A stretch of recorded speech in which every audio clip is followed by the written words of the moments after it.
हुरडा आणला. हुरडा ज्वारीचा, हरभऱ्याचा, हिरवा पक्क्या व्हायच्या अगोदर हिरव्या स्थितीमध्ये हुरडा खातात.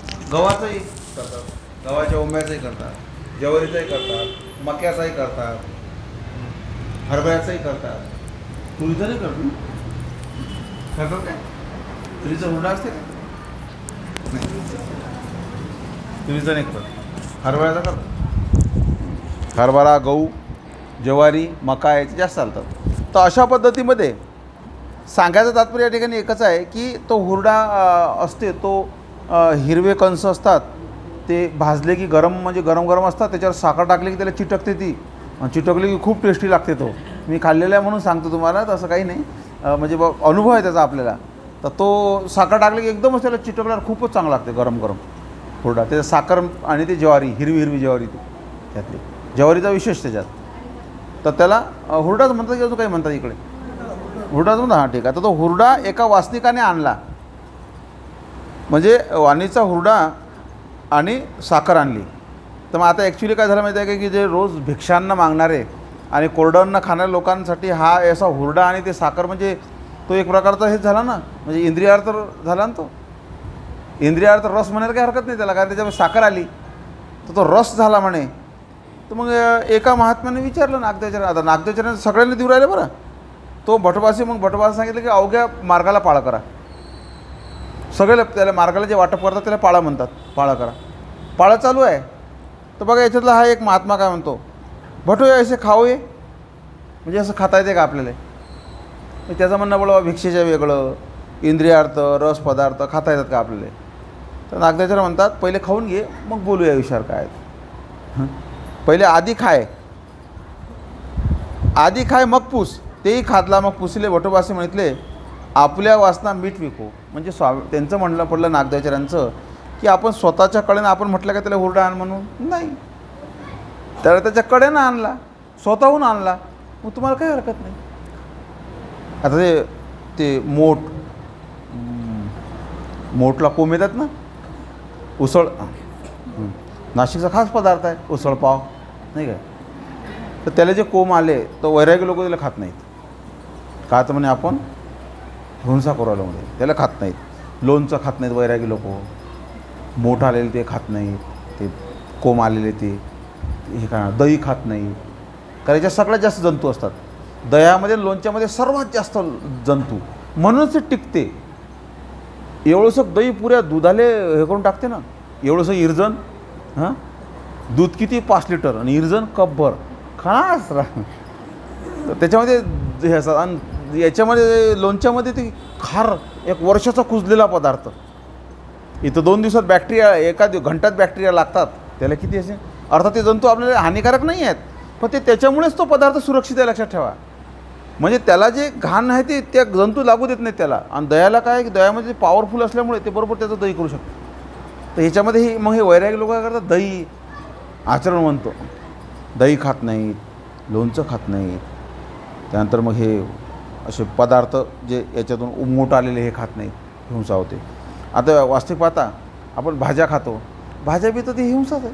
ते बी तुम्ही कापूनच राहिले की नाही, हां, उपटून राहिले किंवा कापून राहिले, पण ते कसं एक विचारसरणी काहीतरी त्याच्यातलं याच्यात जास्त होते बा, एवढंच आहे, थोडं जास्त होते. तर तो मोठ आणलेली जी आहे तर ठीक आहे, तुम्ही आचरण करता करा, काय हरकत नाही. पण तुम्हाला माहीत नाही आणि त्यालाही माहीत नाही, त्याने जर केली तर बघा या स्मृतीला धरून काहीच अडचण नाही आहे. आचार्य काय म्हणतात, आपुल्या वासना मीठ विको. स्वतःच्या वासनेनं मीठ घेतलेलं विकोमध्ये पडते, पण दुसऱ्यानं काही इंद्रियार्थ रस बी दिला तो विकोमध्ये पडत नाही, लक्षात ठेवा. म्हणजे दुसऱ्याच्या कळा नाही, आपल्या कळा नाही आहे तो. म्हणून त्यानं जर नकळत तुमच्यासाठी तेव्हा ती भाजी आणली तर त्यानं विचारली तर तुम्ही नाही सांगा, आणि न सांगता जर केली तर किती जणं करून टाकतात. कारण ज्यांना बरेच लोकांना म्हणजे आता आपला तर काही प्रॉब्लेम नाही आहे, पण एरवी समजा इकडचा पदार्थच आहे तो खास, उसळ पाव इकडचा पदार्थच आहे, त्याला सर्रास करतात. आणि त्याला आवर्जून करतात बा आपल्यासाठी. मग ते जसं त्या खानदेशात गेले की ते शेवभाजी करतात, खानदेशामध्ये शेवभाजी चालते त्यांची, ती किंवा भरीत चालते त्याच्यातलं. त्या नागपूरला गेले की वांग्याची भाजी प्रसिद्ध आहे तिथं, हिरवे वांगे, त्याचे वेगळंच वांगे, आणि त्याचं ते वांगं ते म्हणजे त्याच्यात लय स्पेशलिस्ट. सगळ्या भाज्याचा बदल होतं, वांगं बिलकुल म्हणजे अबाधित असते ते असतेच बिलकुल, त्याशिवाय जेवण नाही होत त्यांची. खास प्रसिद्ध भाजी तिकडली. असे असतात ते, एका एका भागामध्ये एक एक पदार्थ असतो. तर मग त्याच्यानुसार जर तुम्ही पाहिलं तर त्या भागातला पदार्थ आहे, ते लोक त्यावेळेस करतात. आता इथं सर्रास उसळ करतात म्हणून त्यानं जर स्वतःच्या कळानं केली, तुम्ही जर सांगायचे विसरले तर त्यानं काही तुमच्या त्या हेतूनं केली नाही आहे, म्हणजे तुम्हाला त्याचा निमित्त दोष नाही आहे काही, कारण त्यानं त्याच्या कळानं केलेला आहे तो त्याच्यातला. तुम्हाला विचारलं ना, तुम्ही म्हटलं हो म्हटलं तर मग ठीक आहे, पण त्यानं त्याच्या कळानं केला, त्याच्यात काही फरक पडू शकत नाही. तर या ठिकाणी हुरडा आणि साखर खाल्ल्यामुळे नागदाचर्य म्हणतात की तसं काहीच नाही आहे, कारण त्यानं त्याच्या कळानं आणलं. आपण त्याला ऑर्डर दिली काय की तू हुरडा आण साखर आण म्हणून, नाही, त्यानं त्याच्या कळानं आणलं. आपण स्वतःहून मागायचं नाही, पुढल्यानं जर दिलं तर प्रीती विकोही या सूत्रानुसार स्वीकारावं, आपल्याला दोषही लागत नाही त्याचा.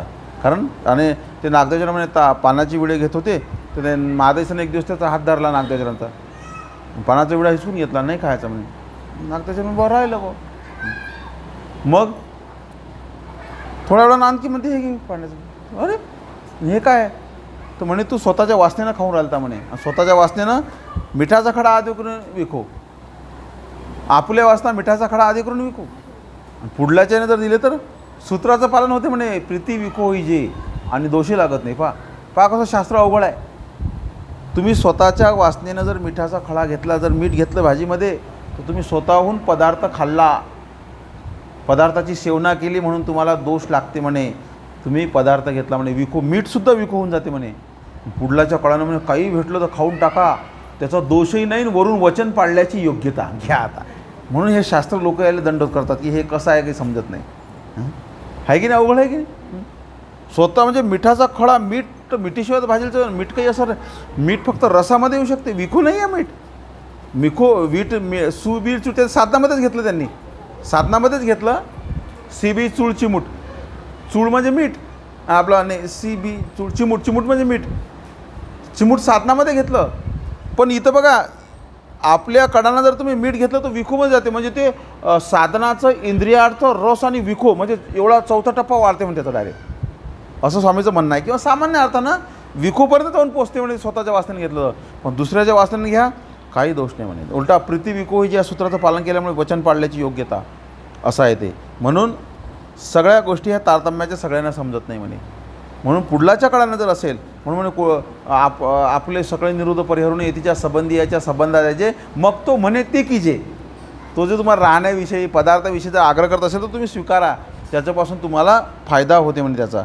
तर म्हणून आपल्या वासनेनं काही नको आहे म्हणे, बाकी पुढल्याच्या वासनेनं तुम्हाला त्यांनी काही जरी दिलं तुम्ही खाऊ शकता, पण तुमचा परिच्छेद तुम्ही परिच्छेद केलेला असेल तर मग खाऊ नका. किंवा तुमच्या अधिकाराचा वेगळा पदार्थ असेल तर तुम्ही मग एकच घास घ्या, जास्त घेऊ नका, कारण तुम्हाला तो धर्मापासून जाऊ शकतो, तुम्हाला म्हणजे अडचण येऊ शकते, त्या पदार्थाची सवय लागू शकते. तर म्हणून तुम्ही फक्त त्याचा मान ठेवा. मग एक घास जरी तुम्ही घेतला तरी करू शकता, आणि एका घासानं काही फरक पडत नाही. एक घास मानाचा जो असतो एवढा तर त्यांना काही फरक पडत नाही. हा तुम्ही जर वाटीभर आणलं तर मग समजा ते होऊन जाईल त्याचं, परंतु त्याचा मान ठेवला तर काही हरकत नाही. केक आता केक कापतात, त्या हॅपी बर्थडेचा केक असते, केक काय आपण खात नाही, कारण त्याच्याकडे ते क्रीम आणि ते सगळं शुगरच असते, त्याचा महासाखर असते त्याच्यामध्ये, साखरची मोठी. तर मग मी काय करतो, त्यातला खालचा पावचा एवढा तुकडा खातो, तो असा ब्लॅक खाली असते ना, तो ब्लॅक कलरचा पाव, काळा पाव, असं काळा खायचा, थोडासा काळाचा हरभरा दाण्यावाळा खायचा, असा घेऊन घ्यायचं. जशी ते भांग टाकली म्हणे स्वामीनं, कोणाच्या तोंडात टाकली भांग, स्वामीने भांग टाकली कोणाच्या तोंडात, म्हणजे बाबा बुवा नवीनच सांगते बा, काही म्हणतात बुवा काही सांगते चरित्र. स्वामी का भांग म्हणजे भांगीकडे पातबी नव्हती आमची स्वामी टाकली काय भांग. चरित्र वाचा बरोबर. अवधूत नावाचा एक अन्य संन्यासी आहे, तो स्वामींना वेरूळला भेटला, नाही वेरूळला नाही, रावजगावकडे भेटला. तो स्वामींच्या सन्निधानात होता. तो नवगावाला 2 मंदिराच्या संधीमध्ये, 2 मंदिराच्या समजा इथून लक्ष्मीचं मंदिर आहे, इकडून दुसरं मंदिर आहे, तर मंदिराची अशी खिंड राहते. तुम्ही रामटेकचं स्थान केलं का, रामटेक भोगराम, 2 मंदिराच्या मध्ये अशी बेपट आहे पा, त्याला ग्रिल मारल्या, त्यात लोक पैसे फेकतात, अंदर पैसे फेकलेले असतात. तर तो स्वामीचा जायचा रस्ता आहे, मळ त्याला भोगराम संधी किंवा तुमच्या विषयावरले भो संधी लिहिली असते, म्हणजे भोगरामची संधी, संधीचा विशेष. तर त्या 2 संधीमध्ये तो भांग भाजत होता म्हणे, हा अवधूत. तर स्वामीने गेल्यावर तो अवधूत अन्य संन्यासी, त्याचं ते कार्यक्रमाचं त्यांना बंधन नाही आहे बरं. अन्य संन्याशांना भांग धतुरा ताडी माडी सिंधी सुरा, आफू माफू भांग धतुरा ताडी माडी सिंधी सुरा, हे असे 8 पदार्थ आहेत नशेचे. तर त्यांना आठवले बंदी नाही म्हणतात, त्यांना अलाउड आहे म्हणे. त्यांना ते अन्य संन्याशांना गांजा अलाउड आहे त्यांना. म्हणजे ती गांजा घेऊन त्याच्या तंद्रीमध्ये ते इंद्रियांवर कंट्रोल करतात म्हणे. आणि आपल्याला तसं सांगेल, त्यामुळे आपल्याला इंद्रिय त्रास देतात. आणि त्याची इंद्रिय कशी आहे, ते त्या आपू मापू भांग धतुरा. म्हणजे स्वामींचं म्हणणं आहे की ताकद असेल तरी इंद्रियावर कंट्रोल करून दाखवा. हे असं काय पदार्थाद्वारे, तर ते म्हणे आपू घेतली, भांग घेतलं की तो भांगीवाला तर इकडे पंख्याकडेच पाहत असते तो, असा एक सारखा पंखाच पाहिजे. मग त्याला सांगायचं, आता ट्यूबलाईट पाहिजे. मग ट्यूबलाईट पाहिजे. मग त्याला ते अंबाडीचे बाबा, असं आहे त्याचं काम. एकच तंत्री लागते. जेवायला जर तुम्ही त्याला दिले कधी, तो सगळं संपून टाकते तो. त्याला म्हणजे तो त्याच्या याच्यात नसते तो बजेटमध्ये. तर तो असं ते भांग धतुरा वगैरे आहे, ते नशिले पदार्थ आहेत. हे 8 आहेत म्हणे: आपू माफू भांग धतुरा ताडी माडी सिंधी सुरा. सगळे नशिले पदार्थ आहेत.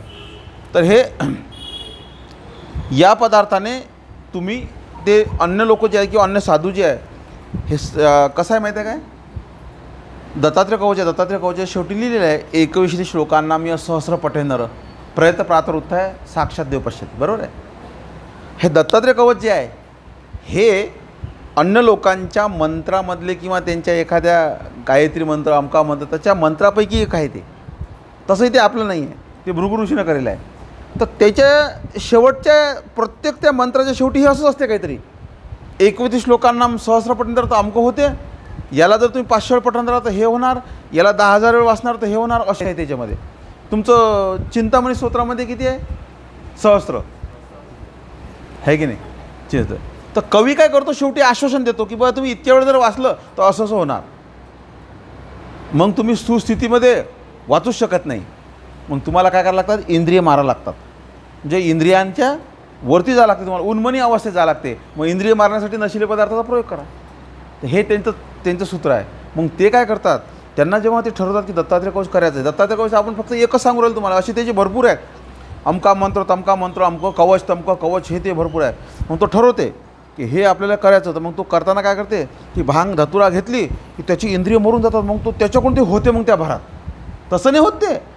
तुम्ही तसे बसले की तुमचं तर काही नाही, 400-500 वर जर झाले की तुमच्या डोक्यात फिरते, डोकं उठते, कोणाचं कोणीचं मनका दुखते पाठीमागून, या कमरीचा मनका, हे इथं असं होते, कोणाला असं इथं चमक, कोणाची चमक निघते, तो कोणी म्हणते मग पोटात दुखू राहिलं, म्हणजे कारण ते अडथळे आहे.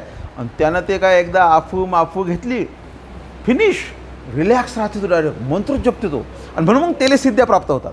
आता हे कुंभमेळ्यात येतात की नाही, कोणाला कोणती सिद्धी, कधी हे ते सिद्ध्या काऊन प्राप्त करतात, कारण तिकडे वातावरण चांगलं आणि त्यांच्याकडे ते हे आहे, त्यांना ते अलाउड आहे, ते त्यांना ते तिकडे भेटते, तिकडे पाळा करतात. तिकडे आपल्याकडे पाळा होते की मार्ग आहे, तिकडे पाळं, तिकडे बद्रिकाश्रमला पाळा करतात चांगले चांगले लोक. आज कोणाचं पाळा होतं म्हणे, अदानीचं पाळा आहे म्हणे. आता हा घेऊ, आज कोणाचं आहे म्हणे, तर अंबानीचं आहे, आज टाटाचं. हे तर जुने झाले आता, टाटा बिर्ला. म्हणजे त्याचं पाळं असते तिकडे, मग त्याच्या थ्रू अलाउड आहे त्यांना ते. मग ते काय तंद्री लावून देतात तिथे.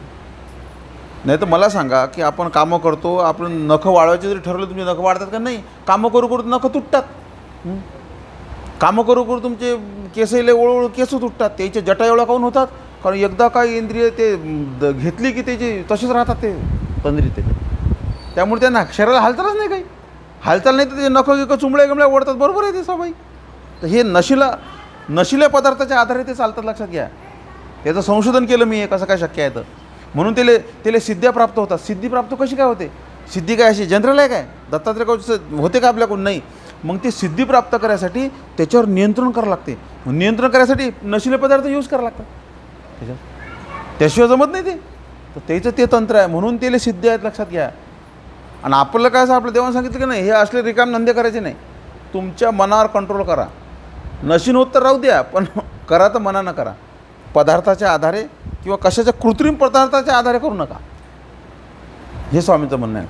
म्हणून त्यांना वेगवेगळ्या सिद्ध्या आहे, वेगवेगळ्या त्यांच्याकडे काही काही हे आहे बघा. कोणी कसं, कोणी बाबाकडे कोणती सिद्धी, कोणाकडे कोणती सिद्धी आहे त्यांच्याकडे, असे आहेत ते कोणाचं. कोणी ताप असं केलं की ताप चालला जाते, कोणा काही केलं की घेऊन जाते. तर हे त्याच्या सिद्ध्या त्याच्यामुळे प्राप्त होतात. हां हां, सरकार बी देते ना, सरकारी देतात नाही, असे प्रायव्हेट कंपन्यावाले करतात ना. सरकार बी देते ना, सरकार कोण त्यांना त्यांना अलाउड आहे ना ते. आणि ते जंगलामध्ये राहतात, ते कोणाला उपद्रव करणार आहे? हां हां, त्यांना अलाउड आहे, त्यांना बंदीच नाही त्याची त्याच्यात. आणि आपल्याला बंदी आहे. म्हणून तो अवधूत त्या दोन्ही मंदिराच्या संधीमध्ये भांग भाजत होता. स्वामीने त्याला काहीच नाही म्हटलं बघा, काही म्हटलं का बा त्याला? उलटू स्वामी गेले, चक्रधर स्वामी त्या दोन्ही मंदिराच्या संधीमध्ये गेले. स्वामी म्हणतात, काही का भांग भाजत असा? ते म्हणतात, हो जीजी, हे करूनच ठेवावं लागते, औषध आहे आमची. समजा ऐसे होय. मग एक घाणा भाजला होता, एक भाजून राहिला होता. तर स्वामीने काय केलं, करंगुडीच्या नखाना असा अशी उचलली भांग आणि इंद्रभटाला म्हणे आकडा ज्या तोंडात टाकली. तर 3 दिवस स्थिती त्याले, 3 दिवस बिलकुल रिलॅक्स होता. 3 दिवस स्थिती बोगत बसला होता त्याला एवढं. तर स्वामीने करंगुळीचे नख ऐसे भावीचे द्यायचे जे अवधूता ब्रह्मप्रकाशिका. बघा त्याला काय नाव आहे, भांगेले नाव काय, ब्रह्मप्रकाशिका. म्हणजे ती घेतल्यावर ब्रह्माचा प्रकाश होते. ब्रह्मदेव त्याच्याशी तुमची टाळी लागते म्हणे, जीव ब्रह्माची टाळी. बरोबर आहे ना? ते घेतले की नशा सोडते, तुम्ही त्याच्याशी तंत्री लागते. तिचं नाव आहे ब्रह्मप्रकाशिका, स्वामीने म्हटलं. आणि इंद्रभटाच्या तोंडात टाकली. तर स्वामींनी नाही घेतली बरं काय, तर स्वामींनी घेऊन त्याशी त्याच्यात टाकली पण थोडंसं इंद्रभटाची स्थिती झाली. म्हणून त्यांना बंदी नाही आहे. तर अशा पद्धतीमध्ये आपल्याला मात्र नियंत्रण करावं लागते पदार्थावर किंवा आपल्या इंद्रियावर, आणि त्यांना इंद्रिय मारता येतात. तर त्यांना असं काही नाही. तर या ठिकाणी जी भांग आहे ती भांग स्वामींनी त्या ठिकाणी तिला घेऊन त्या इंद्रभटाच्या मुखात टाकल्याचं उदाहरण चरित्रपाठी आपल्याला पाहायला मिळते. नवगाव पैठणच्या जवळ नवगाव आहे. त्यानंतर म्हणून आपल्या वासना आपल्याला कोणता पदार्थ घेता येत नाही, परंतु पुढल्यानं जर दिला तर त्याला काही अडचण नाही. महात्मा नामपूर्वक घृतयाचनी गौराई शिक्षापन. एकोदिशी भटोबासी गौराईसा करवी तूप विकत घेविले, तेही घेतले. मग जयाचे तूप तयाच्या भांडा दोन्ही पडिया तूप उरले. ते गौराईशी म्हणितले, हे आम्हा महात्म्याशी द्या, तेही दिले. आणि ते भटोबाशी सांडविले, हे तूप नको घेऊ, हे महात्म्य पण विकणे म्हणा, म्हणून शिक्षा पिली. मग तेही सांडिले. बघा, ही एक स्मृती महत्त्वाची आहे. एकोदिशी भटोबाशी गौराईसाशी तूप विकत घेविले, म्हणजे मार्गासाठी तूप विकत घ्यायला लावलं. तूप विकणारा आला, मग तूप घेवले किंवा तूप घ्या. मग ती तूप घ्यायला गेली, तिने तूप घेतलं. तूप घेतल्यानंतर तिनं काय केलं, त्यानं जे तूप दिलं तर त्याच्या भांड्यामध्ये 2 पळ्यामध्ये 2 चमचे तूप उरलं. मोजून 2 किलो 3 किलो काहीतरी घेतलं असेल. मग शेवटी एवढं उरलं. तर ती काय म्हणते गौराई माहीत आहे काय, की देऊन टाक हे एवढं. आता हे काय करशील, एवढं कशाला नेतो वापिस, देऊन टाक, महात्म्य खातील म्हणे, महात्म्य खातील. दोन्ही पडिया तूप उरले असे ते गौराईशी मागितले, ते आम्हाशी महात्म्याशी दे, तेही दिले. मग त्यानं देऊन टाकले. मग नंतर पण बघा इथं चुकलं काय माहिती आहे काय, मागा नव्हतं लागत. त्यानं स्वतःहून दिलं असतं तर गोष्ट वेगळी होती. त्याला जर स्वतःहून द्यायची इच्छा असते त्यानं तसंच देऊन टाकलं असतं. पण त्यानं दिलं नाही, हिनं मागितलं. तर आचार्य काय म्हणतात, ते भटवाशी ऐकले, मग म्हटले हे तूप नको घेऊ, हे तूप त्याचं वापिस देऊन टाक, नंतर 2 पडी म्हणून. हे महात्म्य पण विकणे म्हणा, म्हणजे तू स्वतःचं महात्म्य पण विकलं म्हणे. म्हणजे तुम्ही लाचार नसले पाहिजेत. तुम्ही ईश्वरीचे राजकुमार आहे म्हणतात नाही, ईश्वरीचे राजहंस, ईश्वरीचे राजकुमार. आणि मग तुम्ही स्वतःला विकून राहिले ना, देऊन टाका.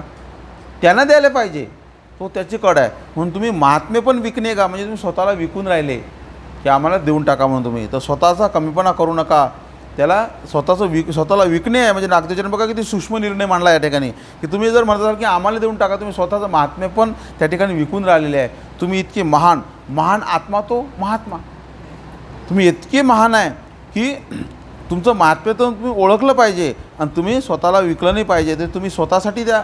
म्हणजे तुमची एवढी मोठी पात्रता, तुम्ही ईश्वरीचे राजकुमारांना एवढूशक त्या 2 पडी तुपासाठी तुम्ही स्वतःचं नाव त्या ठिकाणी खर्च करू लागले की आम्हाला देऊन टाक. तुम्हाला देणारा परमेश्वर आहे, तुम्हाला मागायची काय गरज आहे, असं त्याचं म्हणणं आहे नागदेवचार्यांचं. म्हणून शिक्षा पिली म्हणजे त्या ठिकाणी शिक्षा पण केलं की हे काय कर्मराटेसारखं सुरू केलं म्हणजे हे असं नाही करायचं. मग तेही ते सांडिले. मग तिनं सांडिले म्हणजे वापस देऊन टाकलं. रजिक उपद्रवे आबाईसा वैजोबा भुवनी राहणे. राजिक उपद्रवे आबाईसा वैजोबा होनी रावणे एक वेळ दिल्लीचा सुलतान चालिला अवघे मंडळ हालवले भटोबासी आबाईसा ते म्हणितले आबय तुम्ही वैजोबाच्या गावी राहा ती म्हणते ना नाग द्या गोसावी सबंधू वारीला असे की भटोबासे म्हणते तुम्हाशी दोही देवाचा संबंधू तेथचे सन्निधान दास्य आणि मज सारिका पुत्रू आणि सबंधू तो कोणासी तो बेंबिडासी की आणि हे एकी अडणी मग आबाईशी म्हणितले वैजोबाच्या गावी राहील भटोबासी म्हणितले दिसू उचलला होईल आणि तुम्ही गुड्या सरीसे यावे मजपासी धाकुनिलिया बाह्य असती तरी मी पुढा घाटावरी जाईन म्हणून भटोबासी निघाले. बघा राजिक उपद्रव म्हणजे स्वामी असेपर्यंत महाराष्ट्रामध्ये यवन लोक आलेच नाहीत. मुस्लिम लोक मध्य प्रदेशपर्यंत आलेले आहे पण महाराष्ट्रात नाही आले. स्वामीनंतर नागदेवचार्यांचा 14 वर्षाचा काळ गेल्यानंतर नाही श्रीप्रभूचा 16 वर्षाचा काळ गेल्यानंतर नागदेवचार्यांच्या 14 वर्षाच्या काळात आले. म्हणजे स्वामीनंतरही जवळपास 16, 17, 20 वर्षाच्या नंतर आले असं म्हणा. स्वामीनंतर श्रीप्रभूच्या सन्निधानात असतापर्यंतही कोणी येऊन आला नाही. पण त्याच्यानंतर मात्र आचार्यांच्या काळामध्ये सगळ्यात पहिली धाड आली म्हणे ही दिल्लीचा सुलतान नाव आलेलं आहे. त्याचं नाव अलाउद्दीन खिलजी आहे म्हणतात. हा सगळ्यात पहिले महाराष्ट्रात आला.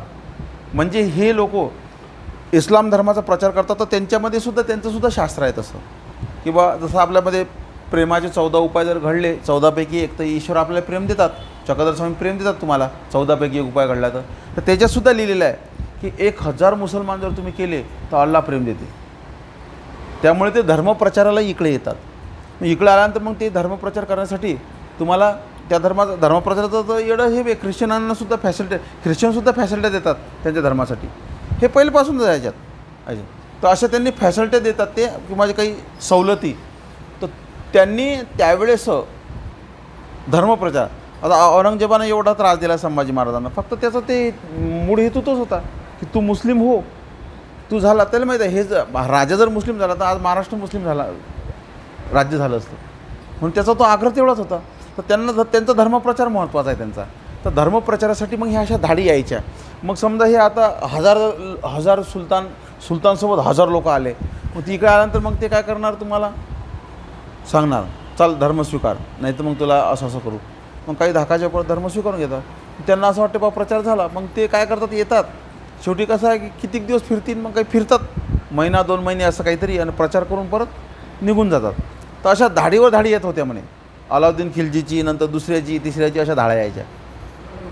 तशा एकामागे एक धाड्या यायच्या. मग आता समजा धाडी जर महाराष्ट्रात आली तर मग ती महाराष्ट्रावरच धाडी आलेली आहे. ती आंध्रामध्ये नाही आहे ते कर्नाटकमध्ये नाही आहे ते मग आराडीम तर गोव्या महाराष्ट्रात धरतात पण समजा तिकडे नाही आहे किंवा गुजरातमध्ये नाही आहे ती फक्त महाराष्ट्रातच आहे. तर मग अशा वेळेस काय करायचं की ज्यांना आपला धर्म सोडायचा नाही आता काही मग घाबरूपोटी धर्म सोडून टाकतात बदलून जातात. कारण मनुष्य घाबरल्यानंतर तो शेवटी त्याला एक टेन्शन आलं की तो त्या ठिकाणी बदलून जाते त्या याच्यामध्ये खोटं बोलून टाकते. नाही आता एवढं मोठं धर्मराज युधिष्ठिर आले वेळेवर तसं बोलावंच लागलं. तर त्या ठिकाणी काय होते की अशा वेळेस काही लोक जे असतात ते कट्टर असतात की नाही आपल्याला आपला धर्म सोडायचाच नाही. तर मग हे काय करतात तात्पुरते यावेळेस काय करतात ते की आपले घरदार सोडून बाँड्रीवर जातात. बाँड्रीवर म्हणजे जसं तुम्ही आता इकडे याच्या पुढे जातात त्या पेठ सुरगणाच्या पुढे जातात तिकडे गुजरातची बाँड्री लागते. तिकडे दारू प्यायची बंदी आहे तर ती इकडे येऊन पेतात आपल्याकडे. तिथं बाटल्या पा किती पडत असतात. तुम्ही एका वेळ गेली इकडे पहा कारण सुरतमध्ये बंदी आहे ना तिकडे ते म्हणजे त्याच्या देशात बंदी आहे देशा म्हटलं राज्यामध्ये. आणि हे तर स्वामी काळा कृष्ण महाराजांपासून दिसते. कृष्ण महाराजांनी सुद्धा वारले होतं म्हणे की ते हे पिऊ नका म्हणून तुम्ही म्हणे हां त्या यादवांना हां यादवांना सांगून सांगितलं होतं तुम्ही की बा तुम्ही हे अशा पद्धतीचं मध्ये हे मद्यपान करू नका म्हणून. तर ते बंदी आहे म्हणे अजून बी तिकडे. तर ते बंदी असल्यामुळे मग काय करतात माहिती आहे काय बरोबर महाराष्ट्राच्या हद्दीत इकडे येतात म्हणे. गाडी तिकडे उभी करतात गाडी तिकडे उभी करतात इकडे येतात महाराष्ट्राच्या हद्दीत पितात. इकडे काय इकडे बंदी नाही आहे का फेकतात. तिकडं पकडला गेला काही CC कॅमेरे आला गेला की मग तो ते येऊ शकते त्याच्या याच्यामध्ये काहीतरी, म्हणून मग ते बंदीच्या ठिकाणी तसं करतात. आपल्या महाराष्ट्रात बंदी कुठं? सेवाग्रामला बंदी आहे म्हणे. गांधीजीचा आश्रम आहे सेवाग्रामला, तर सेवाग्रामला बंदी आहे. तर सेवाग्रामपासून विशिष्ट अंतरावर जातात ना मग पितात. तर सेवाग्रामला बंदी आहे गांधीजीचा आश्रम. तर असे आहे. आणि मग ते कशा तर नियमानं, मग नियमानं तुम्ही हद्दीच्या बाहेर गेले काही नाही. तर त्यावेळेस हे काही लोक स्वतःच्या रक्षणासाठी बाँड्रीच्या पलीकडे जातात. तर बघा, मग नागदेवचार्यांनी विचार केला की बा आपण महानुभाव, आपला एक तर छोटा पंथ, आपले लोक कमी, यवनांचा अत्याचार झाला तर आपल्याला धर्म सोडावा लागेल, त्याच्यापेक्षा आपण काहीतरी डोकं लावलं पाहिजे. तर मग आचार्यांनी त्याच वेळेस निर्णय घेतला की मी काय करणार की महाराष्ट्राची बाँड्री सोडून आंध्राच्या बाँड्रीवर जाणार. तर ते निलंग्याला गेले म्हणतात. निलंगा नावाचा जो प्रांत आहे तो महाराष्ट्राच्या आणि आंध्राच्या बाँड्रीवर आहे म्हणे.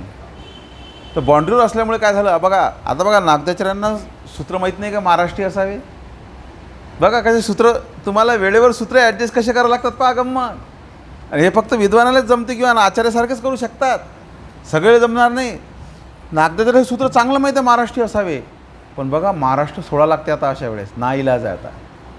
तर म्हणून मग त्यांनी काय केलं, जाऊन मग आता महाराष्ट्राची हद्द समजा इथं आहे याच्यापाशी. आता एवढं काही फेस टू फेस नाही आहे. पाकिस्तानचं कुंपण वगैरे आहे आपलं, ते तसंतलं नाही आहे. ते अशी थोडीशी अंदाजे असते, ते दगडाची वगैरे सीमा काहीतरी मानतात, डोंगराची वगैरे अशी काही त्याच्यातल्या सीमा. कुठं नद्याच्या सीमा आहेत, कुठं डोंगराच्या आहेत, आणि कुठं भिंत आहे, चायनाची भिंत आहे. इथं या बाँड्री जी आहे आपले भारत पाकिस्तानची आहे, तर ते तो फार मग केलं. इकडून आपलं कुंपण वेगळं आहे आणि तिचं कुंपण वेगळं आहे. या कुंपणाची इकडे बी थोडीशी जागा आपली आणि त्याची इकडे आहे, असं केलेलं आहे ते याच्यात वाघा बॉर्डरला पाहायला मिळते ते. तर अशा पद्धती हे आहे. तर त्याची जी हद्द आहे, तर आचार्यांनी काय केलं, त्या हद्दीच्या थोडेसे पलीकडे गेले. पण शेवटी महाराष्ट्र सुटला. थोडक्यात तुम्हाला सांगतो, तुम्ही बी महाराष्ट्र सोडता. सालबर्डीला गेले की तुम्ही सुद्धा महाराष्ट्र सोडता, माहीत आहे का तुम्हाला. ससा रक्षण बाबा करेपर्यंत तुम्ही महाराष्ट्रात असता. आणि माडू नदीचा पूल पार केला आणि मुक्ताबाईच्या भेटीले गेले की तुम्ही एमपीत गेले. आणि मौन देवाची भेट घेतली की तुम्ही एमपीत गेले. असं आहे. तुम्ही म्हणता हे काय इथल्या इथंच आहे, पण बाँड्री बदलली तुमची, तुम्हाला महाराष्ट्र सोडायला लागते की स्थानासाठी. तर नागदेवाचार्यांनी या बायांच्या, तरुण बायांच्या रक्षणासाठी तरुण बायांना घेऊन ते पलीकडे गेले. आणि स्वाभाविक आता ते इकडे यायचे, ते इकडे आले की कसे ते माणसं यायचे, मग इकडे आले की स्त्रियांवर अत्याचार. त्याच्यासाठी मग नागदेवचार्यांनी काय केलं, बाँड्रीज पार केली डायरेक्ट. पण मग आता ज्या म्हाताऱ्या आहेत, स्वतःची आई म्हातारी आहे, आबाईसा साधा, यांचं काय करावं. ह्या चालू शकत नाही ना, एवढ्या मोठ्या निलंगापर्यंत ह्या चालू शकत नाही. तरुण बाया, तरुण भिक्षुक नेले, मग ह्या म्हाताऱ्या बाया काय करायच्या. तर मग ह्या काही साधासोबत तिथं ठेवल्या परडे वैजनाथला. आणि स्वतःच्या आईला, आता स्वतःच्या आईचं म्हणजे कसं आहे की महत्त्व असं आहे आबाईसाचं, की आबाईसा एक तर श्रीप्रभूच्या लाडाची होती, दुसरी गोष्ट स्वामींच्याही तिला संबंध होता, दोन्ही अवताराचा संबंध होता. आणि नागदेवचार्यांच्या मातेवर जर काही कमी जास्त झालं असतं तर त्यांचं घराणं पुरं उलटलं असतं त्यांच्यावर, की बा तू आईचं रक्षण करू शकला नाही. म्हणून नागदेवचार्यांनी काय सांगितलं की बघा, नागदेवचार्य म्हणतात की तू वैजोच्या घरी जाऊन राह म्हणतात. पहा, लहाना भाऊ वैजो, नागदेवचार्यांचा लहान भाऊ वैजोबा अजून कर्मराटीमध्ये आहे, तो अनुसरला नाही अजून, त्याच्याकडे जाऊन राहा म्हणे. तर बघा ती काय म्हणते, आबाई तुझं वैजोबाच्या गावी राहा. ती म्हणते नागद्या गोसावी सबंधू वारीला असे की स्वदेश संबंध त्याज्य, स्वग्राम संबंध त्याज्य, स्वमंदिया संबंध तो विशेषता त्याज्य. तो नागदेवचार्य काय म्हणतात, तुम्हाशी दोही देवाचा संबंधू ते त्याचे सन्निधान दास्य, दोन्ही अवताराचा संबंध घडला, सेवादास्य घडलं, आणि माझ्यासारखा अधिकरणसारखा तुम्हाला पुत्र, मग तुम्हाला कसला संबंध बांधणार आहे. संबंध कोणाला बांधणार, बेंबिळाशी म्हणजे जो अज्ञान, ज्याला ज्ञान नाही, अज्ञान आहे, मोह मायेत गुंतणारा, लगेच थोडंसं काही झालं की इमोशनल भावाग्न, तर तसा माणूस लवकर गुंतते. तुम्ही जरळ झाले, दोन्ही अवताराची सेवा केली तुम्ही आता कसले काय, तुम्हाला काय वाटणार आहे. आणि हे एकी अडणी, ही अडणीची क्रिया, याला काय म्हणतात, अडणीची क्रिया.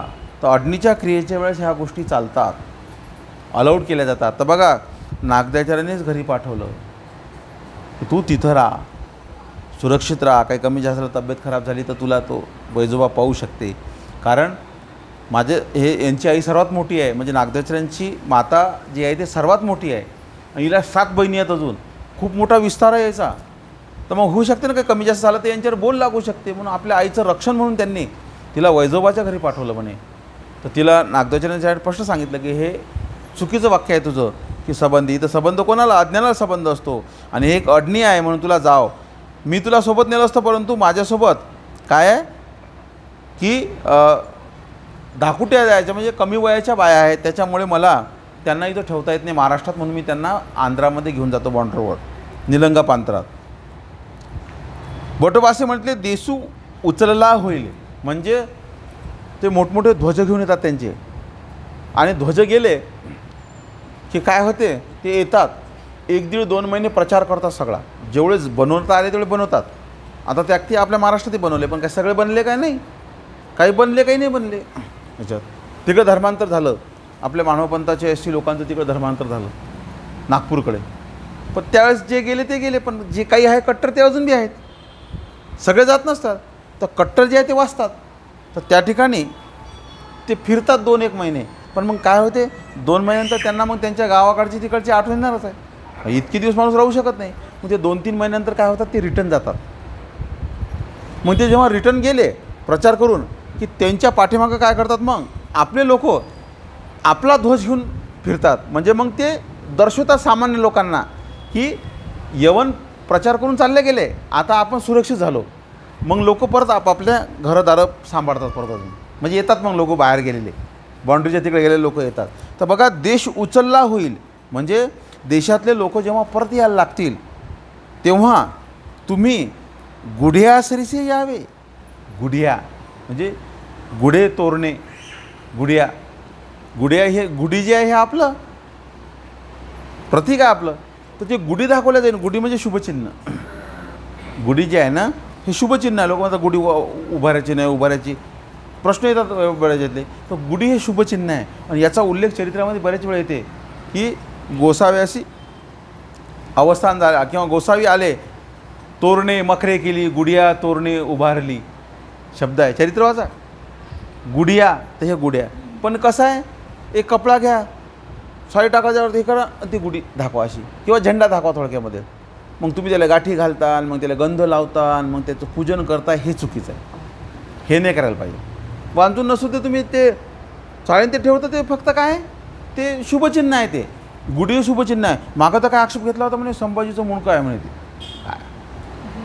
आता योगायोग त्या पिरियडमध्ये, त्या गुढीपाडव्याच्या पिरियडमध्ये संभाजीचा तसा दुर्दैवानं तो योग घडला म्हणून त्याचा अर्थ तसा नाही आहे. गुढ्याचा उल्लेख त्रेतायुगामध्ये रामचंद्राने जेव्हा हे जिंकलं म्हणे, रावण मारला आणि लंका जिंकली, तेव्हा म्हणे पुष्पक विमानात बसून जेव्हा तिथं गेले म्हणे, तर तिथल्या लोकांनी गुढिया दाखवून स्वागत केलेलं आहे म्हणे त्यांचं. त्रेतायुगात जर त्याचा उल्लेख येते तर गुढीचा संभाजीशी काही संबंध नाही आहे. हां, कसं आहे, एखाद्याच्या घरी दिवाळीच्या दिवशी कोणी मरते, मरण तर काही थांबत नाही. तर मग ते म्हणतात आमची दिवाळी बाटली, आमची दिवाळी हे झाली. मग किती 2 पिढ्या 3 पिढ्या, जुने लोक श्रद्धावान होते तर 7 पिढ्या, नंतर 8व्या पिढीमध्ये दिवाळी साजरी होतेच स्वाभाविक. तर तसं होऊ शकते की बुवा संभाजीच्या त्या दुर्दैवाच्या काळामध्ये त्या आसपास गुढीपाडवा आला असावा त्यावेळेस, आणि म्हणून आपण गुढी उभारायची नाही, कारण यावेळेस आपला राजा मारला गेला म्हणून त्या वर्षापुरतं ते निश्चित होतं.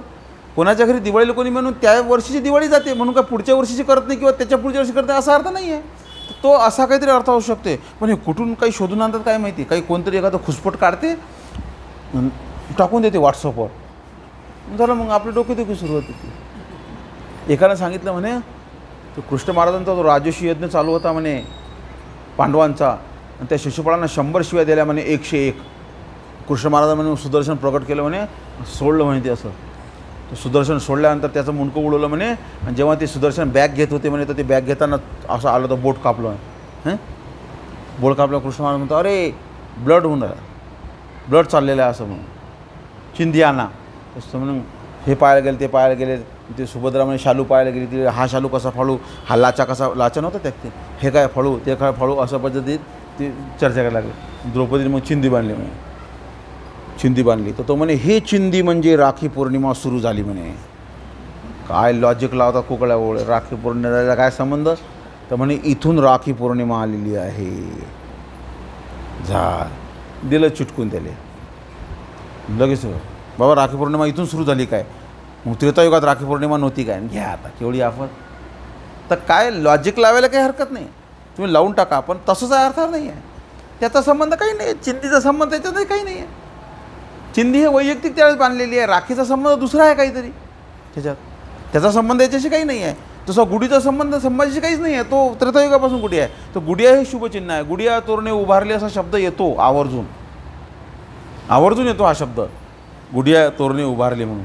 तर अशा या ठिकाणी शुभचिन्ह म्हणून त्याचा प्रयोग केला तर काय हरकत नाही. तर बघा,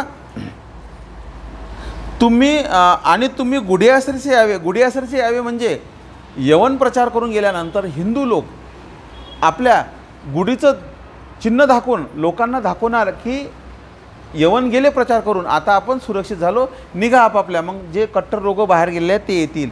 तर मग ते आचार्य म्हणतात की तसा गुढियासरशी तुम्ही पण मग काय करायचं, मार्गात येऊन जायचं. मग काही तुम्ही टेन्शन घ्यायचं नाही. तरी मी पुढा घाटावरही जाईल आणि भटोबास निघाले, म्हणजे भटोबास त्या ठिकाणी पुढे निघाले. परकीय अज्ञान, बेंबिळासी अज्ञान. बेंबिळी शब्द म्हणजे ते म्हणते का खेळ्या शब्दामध्ये बेंबळा शब्द वापरताना, अरे बेंबिळी अज्ञानदर्शक शब्द आहे तो. म्हणजे ग्रामीण भागामध्ये हा शब्द प्रयोग करतात. बेंबळ्या याला काय आहे रे, शेंबळ्या म्हणतात बघा, शेंबळ्या म्हणतात, शेंबळ्या बेंबळ्या असं आहे ते. ग्रामीण भागातले शब्दच असतात. तुम्ही ग्रामीण भागात जर जाऊन पाहता त्याच्या शिव्या गिव्या कशा असतात. मस्त जोरात काम असायचं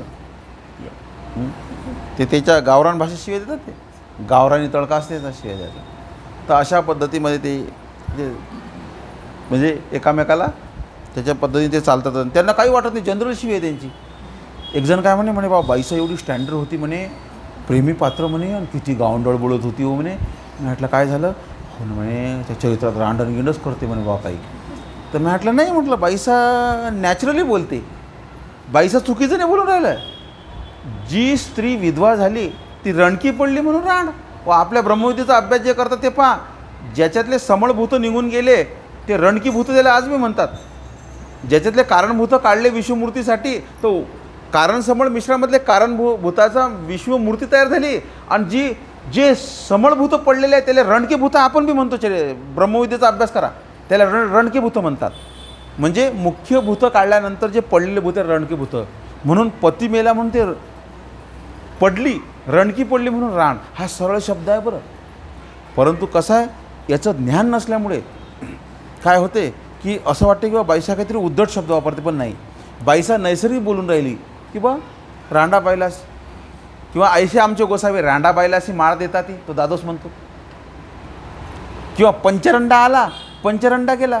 लोकांना पंचरंडा म्हटलं म्हणजे काय, लोकांनी शिवीने दिलेलं आहे. म्हणजे ज्याच्या पाचीपुरी रणक्या पडल्या तो पंचरंडा असं म्हणून राहिलं आहे. आता राण शब्दाचा अर्थ बदलला. आता राण शब्द हा अपदर्शक आहे किंवा वेश्यादर्शक आहे किंवा एक प्रकारचा हिनावलेला शब्द आहे. पण त्या काळात राण शब्द म्हणजे स्वाभाविक आहे म्हणे. श्रीप्रभूसुद्धा शिवी देतात, राण मुंड खापर खुंड.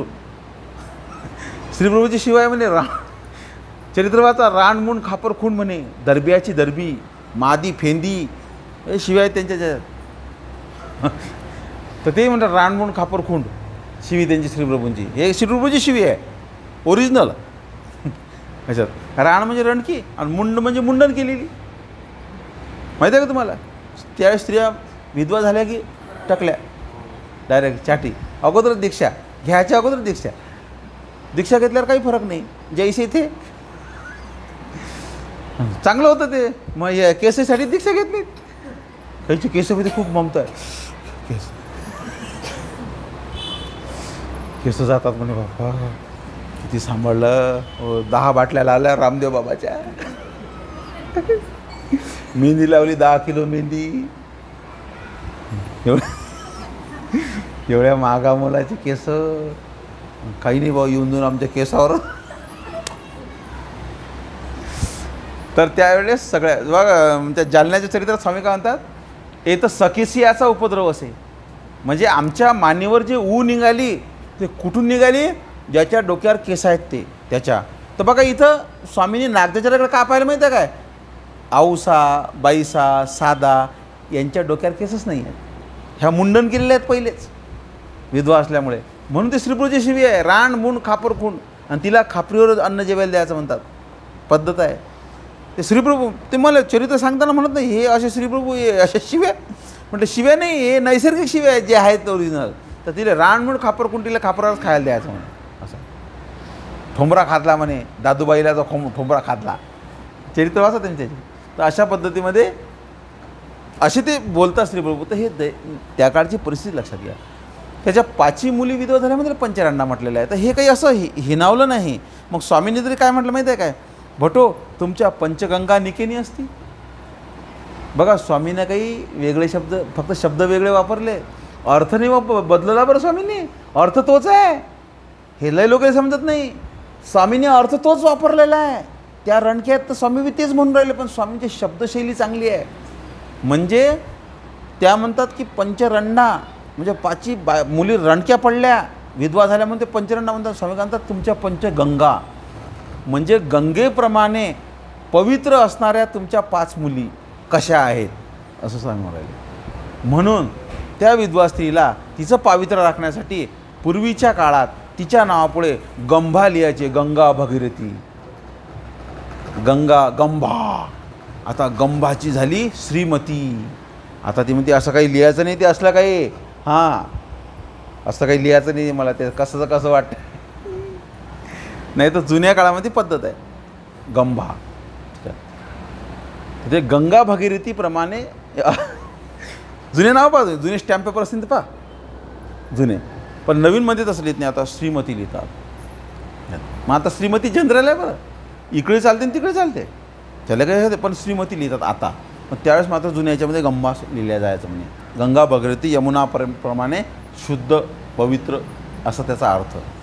म्हणून स्वामी म्हणतात तुमच्या पंचगंगा निकिनी असती, हा त्याचा अर्थ आहे म्हणजे. तर या ठिकाणी अशा यांना तो शब्दाचा अर्थ आहे वांचून, ते असं वैयक्तिक नाही आहे. आणि तो दादोस बी काय म्हणतो, आईशी आमची गोसावी रांडाबाईला अशी माळ देतात. ते स्वामीने माळ दिली, त्या साधारण त्याची जीवर आली. त्याच्या मनात माझ्यासारखं विद्वानाला माळ घालायला पाहिजे, तर स्वामी कोणाच्या गळ्यात माळ घालतात, त्याची जीवर आली. मग त्यांना साधेले, कारण त्या काळात माळ गेली म्हणजे आता ते चांगल्या पद्धतीची माळ म्हणजे त्या काळात ती माळ म्हणजे ते रिकामा पैसा आहे ना, तो कोण खर्च करू शकते. स्वामीने ती माळ कोण वाहिली आणि स्वामीने काय केलं की ते साधाच्या गळ्यात टाकली माळ. स्वामीला पहिलेच माहिती होतं. स्वामी काय म्हणतात, साधे हो जा असं मार्केटमधून, काही भिऊ नका कोणाला. कोणी विचारलं सांगायचं की आम्ही दिली आम्ही त्याच्यावर, आणि हे करायचं टिळा लावून दिला. ती विधवा तिला टिळा लावला, गळ्यात माळ टाकली. स्वामीने आवर्जून सांगितलं, साधे हो कोणी मागितलं द्यायचं नाही, दादोसनं मागितल्यावर तर अजिबात द्यायची नाही. स्वामीला अंदाज होता बरोबर. आणि मग हा ते मठाला हातातून पाहायला लागला, साधे येलो हे माळ कशी काय, मला गोसाव्याने दिली म्हणे माळ.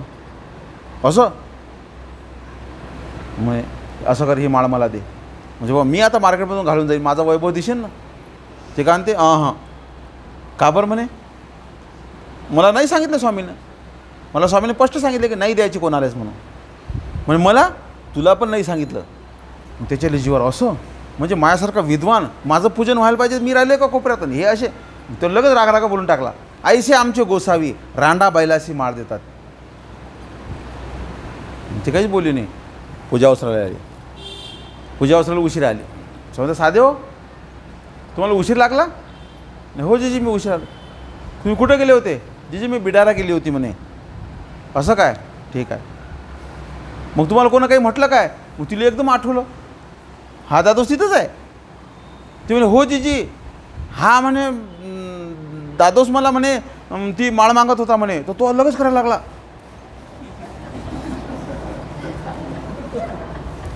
असं करायला सांगता साधे. मग ती पेचात पडली. आता त्याची चुलती आहे ना ती, तो पुतणी आहे तिचा. मग ती अशी पडली, पण ती खरी बोलते. ते कोणाच्या बापाला घाबरत नाही. साधाचं वैशिष्ट्य असं आहे की ते खरी बोलते जे आहे ते काय म्हणते असं. ते जीजी मगाशी हा असा म्हणत होता, आणि त्याच्यामध्ये आता तर माझ्या काही खरं नाही. आता जीजी याने मला माळ मागितली. सांगतात मग जीजी मी दिली नाही. का बरं, तुम्हीच मला सांगितलं होतं की कोणं मागितली द्यायची नाही. सांगतात हो बरोबर आहे, आम्ही सांगितलं होतं. जीजी हा ना मला मागितली, मी याला दिली नाहीत. मग हा काय म्हणते, आयुष्य आमचे गोसावी रांडाबाईला अशी माळ देतात. ती त्याच्या सातगिरीने 5 राहिले, त्यांना खालीच पाहिलं. स्वामी बघा काय म्हणतात, महात्म्य हो येथुनी जयासी माळ दिदली तो रांड नव्हे. याच्यात खूप तत्त्वज्ञान वापरलं स्वामींनी. ही फिलॉसॉफी फक्त त्याला समजली, आपल्याला समजत नाही. हे स्वामी म्हणतात आमची माळ ज्याच्या गळ्यात पडली तो इथून पुढे कधीच रणका होणार नाही. आमची माळ, कारण तुमचा तो नित्यपती, म्हणजे जो पती सोडून गेला त्याची तो गेला, त्यामुळे तुम्ही रणका पडला. पण आता माळ कोणाची पडली? परमेश्वराची. आणि परमेश्वर तुमचा नित्यपती, आणि तो नित्यपती जीवाचा आहे, स्त्रीचा किंवा पुरुषाचा असा अर्थ नाही काही, किंवा नपुसकाचा नाही. कारण नपुसकाच्या देहात तोच जीव आहे, स्त्रीच्याही देहात तोच जीव आहे, आणि पुरुषाच्या देहात बी तोच जीव आहे. जीव वेगळा आहे काय? नाही. म्हणून येथुनी जयासी माळ दिदली तो जीव. तिथं बाई नाही, माणूस नाही, नपुसक नाही किंवा बाळक नाही, कोणीच नाही. तिथं कोण आहे? तो अच्युत, तो अविक्रिय, तो म्हणजे तो जो जीव आहे ज्याच्या गळ्यात ती माळ पडली, तो जीव आता इथून पुढे कधीच रणका होणार नाही. त्यानं खालीच पाहिलं डायरेक्ट. येथून जे अशी माळ दिदली तो रांड नव्हे, तो रणका होऊ शकत नाही कधी. त्याचं तत्त्वज्ञान, तत्त्ववेत्याला जेव्हा तत्त्वज्ञानातून तुम्ही जेव्हा बोलता तेव्हा त्याला खालीच पाहावं लागते, कारण त्याला शास्त्रातून उत्तर भेटते. शास्त्रातून तशी गालफळात मारला तर कसं चुप बसते, तर ते शास्त्रातून मारणे म्हणे गालफळात. तर विद्वानाला शास्त्रातून घेते, शास्त्रातून कैचीमध्ये पकडते म्हणे शब्दातून. आणि शब्दातून पकडल्यावर काहीच नाही, तर त्याला खाली पाहायचीच पाळी आली की बरोबर आहे. स्वामींनी ज्या जीवाला माळ दिली आता तो कधी रणका होणारच नाही. आणि स्वामी साधाच्या देहामधला जो जीव आहे त्याच्याशी बोलून राहिले, स्वामींचा साधाशी संबंधच नाही काही. येथुनी जयासी माळ दिली तो जीव रणका नव्हे असं स्वामीला म्हणायचं आहे. म्हणून त्या काळचा हा जनरली शब्द आहे. पण ज्यांना याचा अर्थ माहीत नाही ते म्हणतात की बा हे गावंढळ भाषा आहे, ही असं कुठे म्हणा, तर ते काय त्या काळची भाषा आहे. पण भाषाशैलीमध्ये बदल होत असतो, काळाच्या अनुरूप भाषाशैली, वर्तमान ते मनुष्य पारसा काळ बदलते, शब्द बदलतात, शब्दामध्ये बदल होतो, शब्दाच्या अर्थामध्ये बदल होतो. म्हणे जसं म्हणे त्या टीकेमध्ये आलेलं आहे, ऐसा एके म्हणे स्मरणनिष्ठे, एके आचरणवंते, एके म्हणे दास्यत्व, एक म्हणे व्यापार करते, असे वेगवेगळे ईश्वरीचा परिवार, एक मननशिळे, एक शास्त्रज्ञ, एक आवडीचे, असे ऐसा गोसाव्याचा विचित्र परिवार, तयावरी बुद्धी व्हावी. हां, विचित्र. आता बघा विचित्र शब्दाचा अर्थ बदललेला आहे. आता तुम्ही जर म्हटलं ना बरं काय हा माणूस थोडा विचित्र आहे बरं, तो लगेच तुमचा दृष्टिकोन बदलून जाते बरं काय, ते विचित्र आहे तो. पण संस्कृतमध्ये विचित्र शब्दाचा अर्थ खूप मोठा आहे, लक्षात घ्या. विचित्र म्हणजे ज्याला वेगवेगळ्या कला येतात असा तो, हुशार, त्याच्या ठिकाणी वेगवेगळे गुण असणारा तो विचित्र व्यक्ती. ऐसा गोसाव्याचा विचित्र परिवार. पण आता विचित्र शब्दाचा अर्थ बदलला म्हणून आपल्याला जवळ जाते. आता टीका शब्दाचा अर्थ बदलला, आपण त्याला टीका केल्या म्हणजे टीका टिप्पण्या केल्या, षष्ट्या. आणि त्या काळात टीका म्हणजे शास्त्राला विस्तृत करणे. टिपा लिहा, बघा शाळेमध्ये टिपा लिहा येत होतं, म्हणजे शास्त्राला विस्तृत करणे, शास्त्राची माहिती वाढवणे, त्याला टिपा लिहिणं म्हणतात. त्याला टीका म्हटलेलं आहे. म्हणजे शास्त्रावर प्रभुत्व मिळून त्याचं विश्लेषण करणे, त्याला म्हटलेलं आहे टीका. आणि आता म्हणे टीका टिप्पण्या करणे म्हणजे दुसऱ्याच्या षष्ट्या करणे, त्याच्या काहीतरी चर्चा करणे, त्याच्या काहीतरी एक दोन शब्द त्याचे उणे पुणे काढणे, त्याला टिप्पण्या म्हणतात. तर असे शब्द असतात. कधी त्या शब्दाचा अर्थ वेगळा, जुन्या काळात त्या शब्दाचा अर्थ कोणता, आता त्याचा अर्थ जबला. त्या टीका शब्द चांगला, आता टीका खराब झाला, तेव्हा विचित्र शब्दाचा अर्थ चांगला तर खराब झाला, असे काही शब्द त्या याच्यानुसार होणार. आता जर एखादी समजा नवीन मुलगी आहे, जिला काहीच माहीत नाही, तिला म्हणायचं बरं काय काय काय चांगली मुलगी आहे, खरोखर एकदम म्हणजे उत्कृष्ट सुगरण म्हणायला काही हरकत नाही. हिला तुम्ही हां सुगरण काय मला शिव्या देतात काय, मी का पक्षी हो काय, अशी म्हणू शकते काय नवीन सुगरण पक्षी आहे ना. तर त्या सुगरण शब्दाचा जो वाक्प्रचार वापरला जातो की बा उत्तम पक्वानं तयार करणारी स्त्री, कुशळ कला कौशल्यामध्ये निघून असणारी स्त्री. आणि आता एखाद्याला म्हटलं तर एखाद्याला तुम्ही म्हटलं की बा सुगरण, तर हां मला सुगरण म्हणजे मला शिवीच दिली, सुगरणच म्हटलं मला, मी का सुगरण आहे, मी बाई चांगली बाई 5 फुटाची बाई, म्हणजे सुगरण पक्षी करून टाकला, मी काय सुगरण आहे का, मी पक्षी आहे काय, असंही कोणी होऊ शकते म्हणे त्याच्यात. कारण पंचवीस होऊ शकते, कारण भाषाशैली समजली नाही तर पंचवीस होऊ शकते म्हणे. ते म्हणे एक अमेरिकन बाई आली म्हणे भारतामध्ये, आणि तिच्या सोबतीला आपली एक गावरानबाई दिली खेड्यापाड्यात. आता या दोघीचं तारतम्य जमणार आहे काय. ती खेड्यामधलं अवलोकन करायला आली, आता तिला ते संशोधन करायला आली, ते संशोधक असतात. तर मग ती अशी म्हणायची, तर ही एकदम गावठी बाई होती, एकदम गावठी बाई. ती विदेशातून आलेली ती अमेरिकन बाई. ती आता इंग्रजी शिकलेली, तिच्या तोंडात नेहमीचा शब्द व्हॉट इज दिस. तिला काही नवीन दिसलं की तिला लगेच म्हणायचे व्हॉट इज दिस. आता ही गावरान बाई इले काय माहिती, इले फक्त वाटी माहीत आहे. हां, तर ती काय म्हणायची व्हॉट इज दिस. चलवा दिले काय झालं म्हणे. हां, मला म्हणते वाटीत धस म्हणते, इले काय झालं धशाले. आता मी एवढी मोठी बाई त्या वाटीत जाणार आहो काय म्हणे. हां, टप्पर टप्पर चालूच ठेवते, उठली सुटली की वाटीत दिस, वाटीत धस, तू धस. आहे की नाही अवघड. तर ती बिचारी येतं, तिला काय, तिला नवीन दिसत. आता आपल्याकडे गोष्टी तशा असतात ना, जी वस्तू त्यांच्याकडे नाही आहे ते त्याला व्हॉट इज दिसच म्हणतात. बघा, इंग्रज फार हुशार होते. इंग्रज भारतामध्ये आले, त्यांच्याकडे मँगो आहे, तर त्यांना इकडे आंबा दिसला तर त्यांना लगेच नाव आठवलं म्हणे मँगो ट्री. बघा इंग्रज किती हुशार. मग ते इकडे आले, त्यांच्याकडे बनाना म्हणजे केळे आहे, मग त्यांना बनाना ट्री असं. ते इकडे आले, लिंबाचं झाड पाहिलं, त्याच्याकडे लिंबाचं झाडच नाही आहे. मग त्यांनी विचारलं हे काय, नीम ट्री. काय काय म्हणते त्याला, ते त्याच्याकडे नाहीच तर तुमचंच नाव त्याला नीम ट्री म्हणे त्याला डायरेक्ट. हे काय काट्याचं, हे काय बबूळ ट्री. काय म्हणते त्याला, त्याच्याकडे नाहीच ना. मग त्यांच्याकडे जर असलं त्यांनी ते नाव दिलं इकडे लगेच. त्यांच्याकडे जो झाड आहे ते लगेच त्याला इकडे नाव देणार त्याला. पण जे झाड नाही आहे त्याला तेच नाव, त्या पदार्थाला तेच नाव तुमच्या. अजून टमाटरच म्हणतात बा. टमाटीमध्ये सांगायचं तात्पर्य या ठिकाणी एकच आहे की त्यांनी त्यांच्या पद्धतीने दिलं. आता ही बाई हिच्या पद्धतीने म्हणून मग त्याला सवयच आहे. त्यांनी विचारायचं बा इथं काय, आता जे त्यांच्याकडे नाही आहे ते नवीन. पुढे गेल्यानंतर काय, आता तुमच्या नाशिकात तरी खालून आहे अंडरग्राऊंड इलेक्ट्रिकचे हे आहे तुमची, म्हणजे जमिनीतून तुम्ही इलेक्ट्रिक टाकलेली आहे. किंवा मुंबई काय आता सुधारणा आहे, अजून ग्रामीण भागामध्ये खंबेच आहेत असं. मग ती आता तिथून आलेली, शहरातून बाई आलेली, तर त्याच्याकडे इलेक्ट्रिकचे खंबेच नाही आहे. मग तिला तो खंबा दिसला तर वाटेच दिसते म्हणजे सवयच लागेल आहे म्हणायची. ते म्हणे तिने विचार सुप्तीन म्हणे ते विचारून राहिली हे काय आहे. मग ते म्हणे हे आता इले काय सांगा म्हणे बापा. तर ती म्हणे धिस इज खंबा आणि 15 फूट लंबा.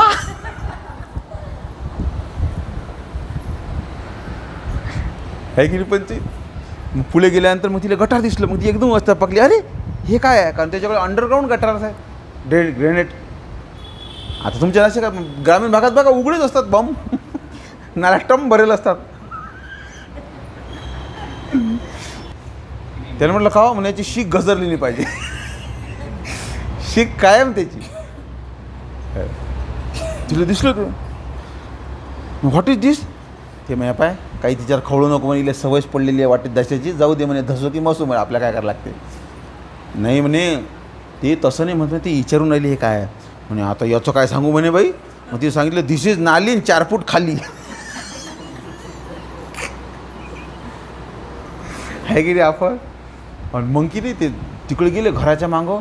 ते घराच्या मागं गवत होतं, त्या गवतातून निघाला एक साप असा चालला.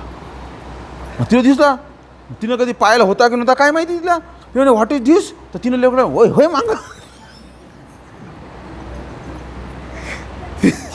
तिने तिला धरलं म्हणे होय मागं चालवा दे. काय म्हणे दिस इज बाऊ, याला हात नाही लावू, नाही तर दोघी जणी वरती जाऊ. तर आईसे म्हणून 2 लोकांचं तारतम्य जमत नसतं, लक्षात घ्या. ती भाषाशैली. तर तुम्ही जेव्हा चरित्राची भाषा वाचाल, त्या काळात जासाल, तेव्हा तुम्हाला चरित्राची भाषा नॉर्मल दिसेल. काही मोठी गोष्ट नाही आहे, जनरल भाषा आहे ती त्या काळाची. आणि ज्या काळात जी भाषा चालत असते त्या भाषेला दोष नसते, लक्षात घ्या. माझा एक प्रसंग सांगतो. मी अकोटला प्रबोधन करत असताना माझ्या चरित्रातल्या ओळ्या पाठ आहेत माझ्या, कारण मी तेवढं त्याला जन्म दिलेला आहे. काय होते कधी कधी स्पीड याच्यातलं. तर मी बोलत असताना काय बोललं माहिती आहे काय, की वडनेरभूमीची लीळा सांगू राहिलं. तर वडनेरभूमीची लीळा सांगताना त्या लीळेतच शब्द आहे डायरेक्ट, की ते सर्प आले आणि स्वामींच्या छात्यावर पडले, बरोबर आहे. आणि मग तो दुसऱ्या दिवशी तो राणा आला आणि त्यांनी विचारलं जिजी इथं सर्प निघाले, हा आले भांडत तुमच्याकडे, हा काय झाले. मग ते इथं पडले. मग बघा तो पुजारी काय विचारतो, जिजी मग गोसावी काय केले. तर बघा स्वामींचं स्पष्ट उत्तर आहे जुन्या शब्दात, उरावर पडे ते असे काय कीजे, उरावर पडे ते असे काय कीजे, एक येवता घातला, एक येवता घातला, असे स्वामी शब्द. आता एक नवीन तिथं बसणारा होता, तो काय म्हणे, बाबांनी विचित्र शब्द वापरला म्हणे, हा शब्द बरोबर नाही आहे म्हणे. मग त्यांनी सांगितले ते त्या, मग ते म्हणे नाही, बाबांचे शब्द म्हणे चरित्रात जसे तसे पाठ असतात म्हणे. नाही म्हणे, असं स्वामी असा शब्द उच्चारूच शकत नाही म्हणे. आणि मला तर पक्क माहीत आहे, टीकेमध्ये सुद्धा एक पक्ष आहे म्हणे, दोन्ही गंगा उतरून आले, एक उरा एवढा म्हणे, एक घोट्या एवढे म्हणितले, असा पक्षासाठी त्यात. त्यानं मग नंतर पोथी झाल्यावर मला म्हणे, तुम्ही हे शब्द चुकीचा वापरला म्हणे, छात्यावर म्हणायला पाहिजे म्हणे. म्हटलं नाही, शब्द उरावरच. म्हटलं पा काळा शब्द, काढलं चरित्र शब्द तोच आहे. त्या काळात तो शब्द जनरल असल्यामुळे त्याचं काही नाही, स्वामींनी तो साजात शब्द उच्चारला. आज जर स्वामी आल्यावर आज स्वामी त्याला बदलून घेतील. हे लक्षात घ्यायचं तारतम्य. ज्याला हे कळलं त्याला चरित्र समजलं, नाही तर मग बसा भानगडी करत. खूप भानगडी करतात काही जण. एक जण म्हणे माहिती आहे का म्हणे, चांगदेव बरं काय, चांगदेव नाही बरं, तर म्हणे नाव घ्या बरं, चांगदेव. चुकलं. हां म्हणजे माझ्या आतापर्यंत नामं चुकलं नाम तुमचं. चांगदेव, वला एक काना एक मात्रा. पहा तुम्ही सूत्रपाठ काढून पहा, देव शब्द असा आहे, दला एक काना एक मात्रा आहे त्याच्यात. पहा घरी गेल्यावर आता सूत्रपाठ, देव नाही बरं, देवावर एक मात्रा व नाही, देवर एक मात्रा वला काना एक मात्रा. तसंच म्हणायचं म्हणे. आतापर्यंतचं नामस्मरण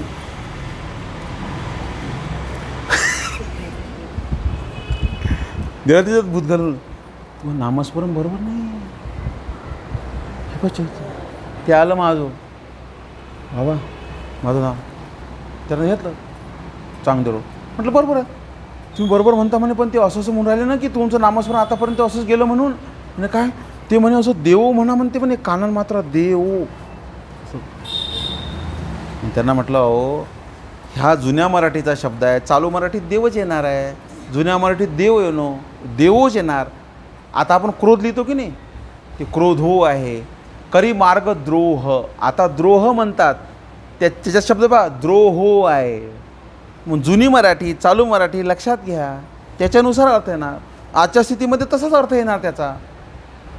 असे काही लक्षात घ्यायचे शब्द, तेव्हा त्या शब्दाचा तिथं काहीच दोष नाही आहे, कारण तो त्या ठिकाणी तसाच पद्धतीचा शब्द आहे. आता तो शब्द बदलला, काळाच्या अनुरूप तो शब्द बदलला, तर त्याच्यामुळे फरक पडत नाही म्हणे.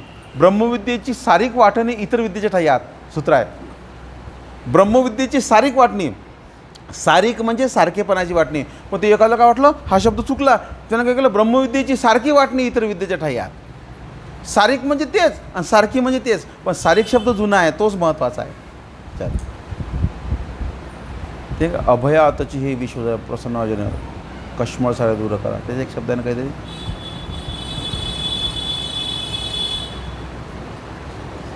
अभया, त्याच्यात एक शब्द आहे काहीतरी, हां हां आगवे, हां प्रसन्न व्हावे जन हे आगवे. बघा हां, प्रसन्न व्हावे जन हे आगवे शब्द आहे, पण हे काय म्हणतात, आगवे चुकलं. प्रसन्न व्हावे जन हे अवघे. आगवेचा शब्द अवघे आहे, पण त्याला तो समजला नाही, तो लिहिताना चुकल्याशी म्हणजे त्यानं आगवेचं अवघे करून टाकलं त्यानं. प्रसन्न व्हावे जन हे अवघे असं बदलून टाकतात त्याला. परंतु तो शब्द आगवे म्हणजे संपूर्ण सर्व जन सुखी व्हावे, प्रसन्न व्हावे जन हे आगवे, तर आगवेचं अवघे करून टाकतात.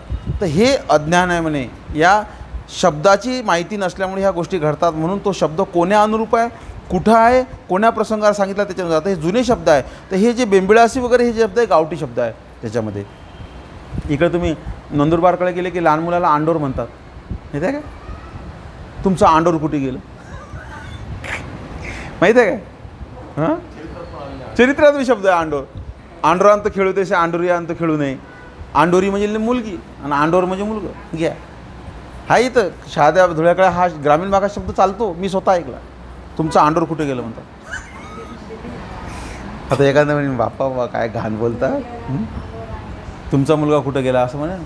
तुमचं आंडोर कुठे गेलं असं, तुमची आंडोरीन कुठे गेली, आंडोरी असे गावठी शब्द. म्हणून ते अवघड काम आहे ते. तर हे शब्दाचं ज्ञान पाहिजे, लक्षात ठेवा, नाही तर पंचवीस होते. एकदा मी काय म्हटलं, रिद्धपूरला गेलो, ते असे छोटे छोटे चुबूक काटे ती चप्पल काढली आणि ते स्थान करायला गेलं रुद्रपूरला की ते पायाचे चुबुकाटे घुसतात, कारण आपण नेहमी चप्पल वापरतो. हे स्थान ते स्थान लय चुबुकाटे घुसले. इथं गेल्यानंतर आणखी एक स्थान तिकडे दिसलं मॅडम, घ्या अजून एक तिकडे स्थान आहेच. असं मी काय म्हटलं, काय मोकार फिरले श्रीप्रभू. तर तो एक जण माझा आणतो, काय म्हणे बाबा श्रीप्रभूंना तुम्ही असं काही शब्द वापरता म्हणे. मी म्हटलं काय म्हटलं म्हणे, मोकार म्हटलं म्हणते. मोकाट म्हटलं म्हणे, मोकाट म्हटलं. नाही हो मोकाट नाही म्हटलं मी, मोकार म्हटलं. नाही नाही म्हणे, तुम्ही मोकाटच म्हटलं म्हणे. अरे म्हटलं बा मोकाट कशाला म्हणून, मी काय ते का ढोरा आहेत ना म्हटलं, काय ते श्रीप्रभू किती मोकाट म्हणून. मी म्हटलं श्रीप्रभू मोकार फिरले. मोकार म्हणजे भरपूर, मराठवाड्यातला शब्द आहे मोकार शब्द. मग माझा मित्र होता, मी त्याला ते फोन लावून सांगितलं त्यांना मोकार शब्द जातो म्हणे. मोकार म्हणजे आम्ही धनतो, आमचं शेत यावेळेस मोकार पिकलं म्हणजे भरपूर पिकलं. त्याच्या घरी मोकार ढोरा आहे, तो भरपूर ढोरा आहेत म्हणून भरपूर. पुष्कळ म्हणजे मोकार. अवघड काम मग असे शब्द.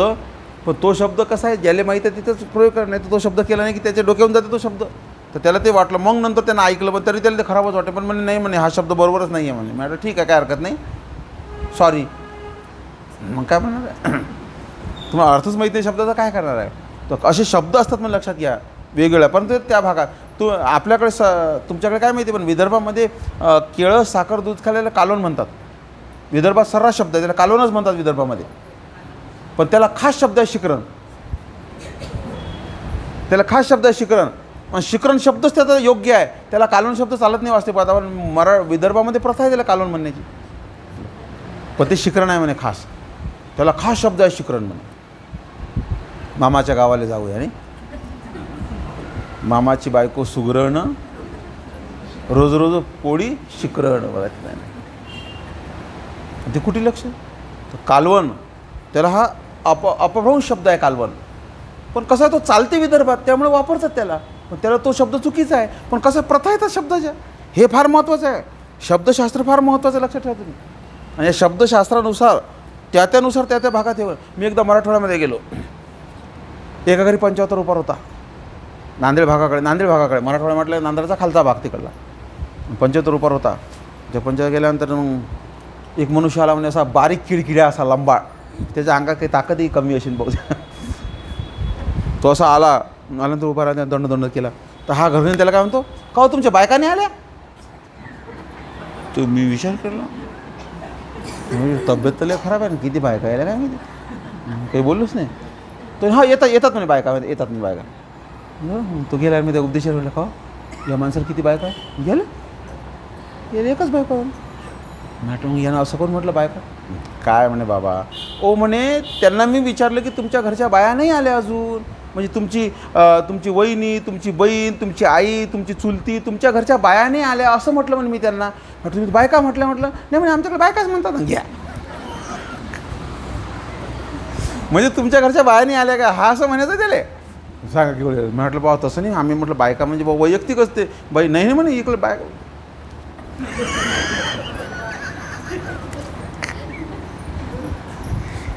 म्हटलं आईची तब्येत तर खराब आहे, म्हटलं कशा बायका पोचत्या. तर अशी पद्धत म्हणजे वाटते माझा शब्द, पण तो रुळलेला शब्द असते, त्यामुळे त्यांना त्याचं काही वाटत नाही. तो त्यांच्या काही आंघोळणी पडलेला आहे. एकदा पुण्याला गेलो आम्ही, एका वास्तुशांतीला. मी तर काही जास्त जात नाही, पण काही शिष्टमंडळी बोलत झालं. रात्री गेलो आम्ही रात्री पोचलो 1:30 वाजता. तिकडे लोक लवकर झोपत नाही. तर रात्री मी गेल्यानंतर मग मी त्याला का खाली उतरलो आणि तो ड्रायव्हर म्हणे भाऊ ने गाडी राहू दे का इथं, असं जो डिस्टर्ब राहिलो. तर ते वरून काय म्हणते माहिती, एक जण टोपीवाला पाहुणा गाडी चपून लावा की, टोपीवाला पाहुणा गाडी चपून लावा की. म्हटलं 1:30 वाजता आवाज कुठून येऊन राहिला. म्हटलं काय बरं समजायला तयार नाही झालं काय. मी पाहून राहिलो बोस, टोपीवाला पाहुणा गाडी चपून लावा की. आपण तो गाडी दाबून लावा, गाडी चपून लावा की. समजून ड्रायव्हर हुशार. ड्रायव्हर म्हणे बाबा समजलं, तो म्हणाला गाडी दाबून लावा. म्हटलं मग तो इकडे चपून म्हणतात म्हणे. तो ने हा लावतो म्हणे. मग ती चुपचाप बसले. मी घाबरलो. मी म्हटलं काय म्हणून तिथे टोपी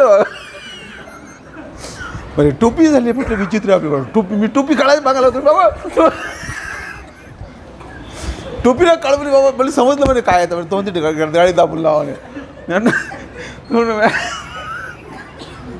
म्हटलं आमच्याकडे चेपून म्हणजे हातोड्यानं ठोकायची. अरे चांगली गाडी काहून चेपून गाडी दिली काय म्हणून, चांगली गाडी चांगली जुनी गाडी चेपू देईल पाहिजे.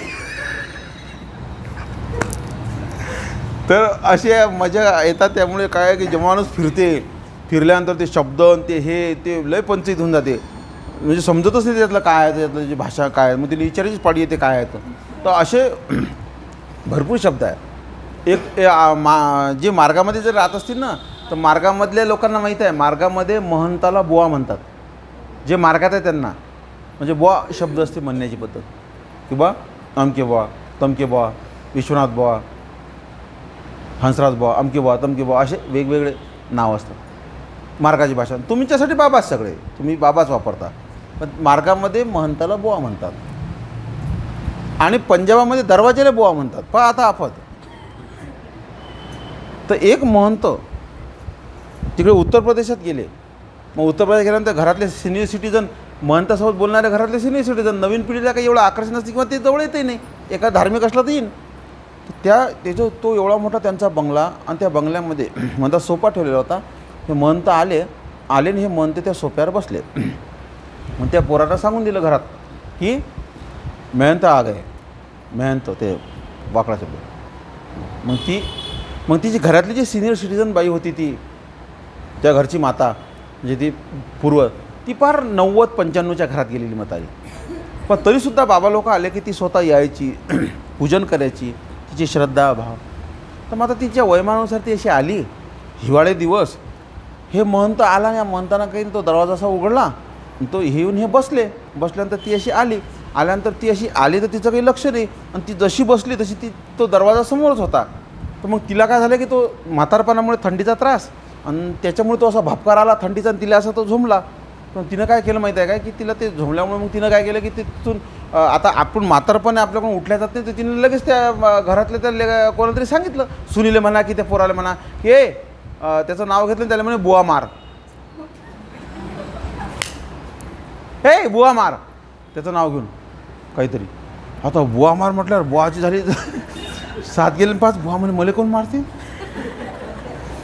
तर त्या पोरानं ऐकलंच नाही. पण बुवा विचारच करायला गेले का मारायचा काय प्रकार आहे, काही वर्गणीले आलो नाही, काही पावती बुक काढलं नाही अजून, मारते कोण. मग काय झालं, त्या पोरानं काही दरवाजा लावला नाही. मग आता ते म्हातारी बाई तिला, अरे म्हणतो जे आप बैठो नहीं मार रहे बोले आप, मैं तुमको क्यों मैं मारूं, आप 2 बार बोल रहे बुआ मार बुआ.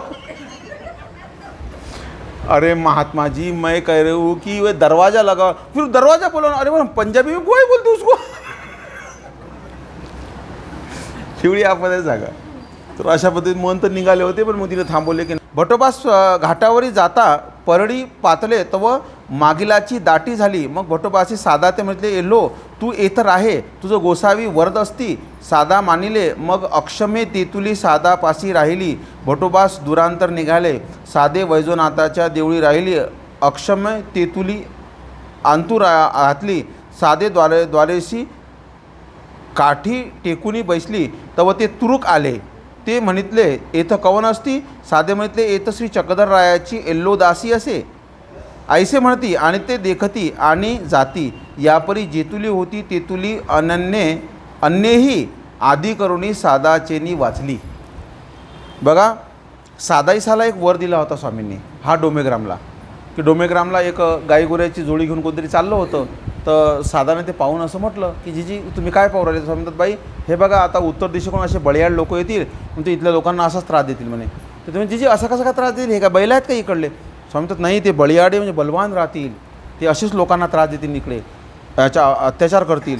मग ते म्हणते, जीजी असे मी न देखावे, म्हणजे मला हे पावल्या जात नाही. स्वामी म्हणतात, तुम्ही काही काळजी करू नका, न भियाओ साधे हो, तुम्हावरी येथूनही वाजतवारा धैर्य, म्हणजे वाजतवारा उपलक्ष थोर संकट आला तर दूर करू आम्ही, तुम्ही का बरं घाबरता, असा वर दिला. तर नागदेवचार्यांच्या डोक्यात हा वर होता की साधाचा कोणी बालबाकावी करू शकत नाही परकीयांच्या धाडीमध्ये.